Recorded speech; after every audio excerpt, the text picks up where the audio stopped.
चित्रा त्रिपाठी का विवाद अभी खत्म नहीं हुआ तो अभी लखनऊ की एक अदालत ने आज तक की एंकर अंजना ओम कश्यप के खिलाफ विभाजन पर प्रसारित शो को लेकर शिकायत दर्ज करने का आदेश दिया है। अंजना ओम कश्यप की मुसीबतें बढ़ती नजर आ रही हैं।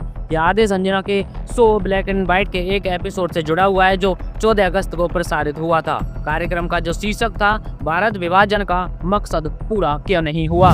दोस्तों नमस्कार, एक बार फिर से स्वागत है आपका द रोस्ट ऑन न्यूज पर। दोस्तों आज की सबसे बड़ी खबर में हम बात करने वाले हैं जो न्यूज स्टूडियो की स्क्रीन पर आते ही सत्ता के कसीदे पढ़ना शुरू कर देती हैं। जी हाँ, आप समझ ही गए होंगे, मैं बात कर रहा हूँ आज तक की चर्चित एंकर अंजना ओम कश्यप के बारे में, जिन्हें लोग प्यार से नहीं बल्कि तंज कसते हुए गोदी मीडिया की क्वीन कहते हैं, जी मैं नहीं लोग कहते हैं। और अब वही अंजना ओम कश्यप मुसीबतों में फंसती नजर आ रही है। लखनऊ के एक कोर्ट ने आदेश दिया है कि उनके खिलाफ एक शिकायत दर्ज कराई जाए। तो दोस्तों अब जरा सोचिए, जो हमेशा से सत्ता के सवालों को दबाने में माहिर रही हो, जो हमेशा से पीएम मोदी की नीतियों पर ताली बजाने में सबसे आगे रही हो, आज उन्हीं पर आरोप है कि उन्होंने देश में नफरत, बंटवारे, विवाद की आग भड़काने की कोशिश की है। क्या है पूरा विवाद, क्या है पूरा मामला, विस्तार से जान लेते हैं। बस आप प्लीज वीडियो को अंत तक जरूर देखना। दोस्तों मामला शुरू होता है 14 अगस्त 2025 से। इंडिपेंडेंस डे से ठीक एक दिन पहले आज तक पर उनका show black and white telecast हुआ। शो का टाइटल था भारत विभाजन का मकसद पूरा क्यों नहीं हुआ।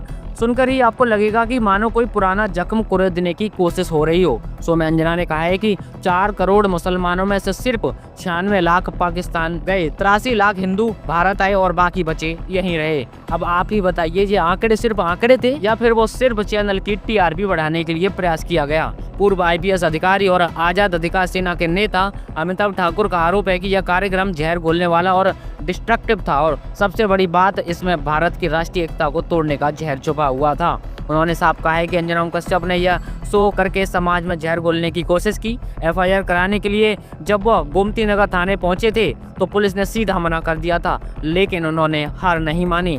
ये काम पुलिस थाने जाके भी हो सकता था, लेकिन पुलिस ने मना कर दिया। लेकिन अमिताभ ठाकुर ने हार नहीं मानी, उन्होंने कोर्ट का दरवाजा खटखटाया और फिर 2 सितंबर 2025 को जेएम लखनऊ कोर्ट ने आदेश दिया कि अंजना के खिलाफ कंप्लेन केस दर्ज किया जाए। अब जो मामला आपको बताते हैं दर्ज हुआ है भारतीय न्याय संहिता की धारा 196, 197 और 353 2 में, यानी धार्मिक वैमनस्य फैलाना, राष्ट्रीय एकता को चोट पहुंचाना और जन भावनाओं को भड़काना। ये तीनों गंभीर आरोप लगे हैं अंजना ओम कश्यप पर। दोस्तों ये तीनों गंभीर आरोप अंजना ओम कश्यप पर लगे हैं। वहीं 30 सितंबर को अगली इसकी सुनवाई होने जा रही है। उस दिन शिकायतकर्ता अमिताभ ठाकुर का बयान भी दर्ज किया जाएगा। तो साफ है, अंजना ओम कश्यप जो हमेशा सत्ता की चाटुकारिता में लिपटी हुई नजर आती हैं, आज खुद कटघरे में खड़ी नजर आ रही हैं। सवाल यह है कि ये सिर्फ एक कानूनी केस है या फिर गोदी मीडिया की असलियत का आईना। दोस्तों जब हम कहते हैं गोदी मीडिया तो उसमें सबसे पहला नाम आता है अंजना ओम कश्यप का। वो एक एंकर जो हर बहस में विपक्ष को घेर लेती हैं लेकिन सत्ता से कभी सवाल नहीं करती। वो एंकर जो कैमरे पर जोर से चिल्लाती हैं लेकिन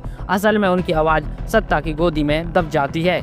इतनी गंभीर धाराओं के बाद बड़े और कड़े सवाल उठना लाजमी है। अब सवाल है कि क्या अंजना ओम कश्यप सचमुच एक पत्रकार हैं या फिर वो सत्ता की प्रवक्ता बन गई हैं। क्या उनका काम सवाल पूछना है या सत्ता का बचाव करना, और क्या यह केस गोदी मीडिया की गिरती साख का एक सबूत है। दोस्तों ये लड़ाई सिर्फ अदालत की नहीं, ये लड़ाई लोकतंत्र की भी है, क्योंकि पत्रकारिता का काम सच दिखाना, सवाल उठाना और सत्ता को आईना दिखाना होता है। लेकिन जब पत्रकारिता बदलकर सिर्फ सत्ता की तालियों में बदल जाए तो अदालत ही आखिरी उम्मीद बचती है। आने वाले दिनों में ये देखना दिलचस्प होगा कि अंजना ओम कश्यप इस मामले में कैसे बचती हैं। क्या कोर्ट उन्हें क्लीन चिट देगा, क्या होगा, खैर आने वाला वक्त ही बताएगा। वो आगे आपको सारी अपडेट मिलती रहेंगी। तो बस हमारे साथ जुड़ जाइए, वीडियो को लाइक कर दीजिए, चैनल को सब्सक्राइब कर दीजिए ताकि आगे भी और भी आपको देश दुनिया की तमाम खबरें ऐसे ही मिलती रहें। तो चलिए जल्दी मुलाकात होगी हमारी किसी और खबर के साथ। तब तक के लिए अपना ख्याल रखिए। नमस्कार, जय हिंद।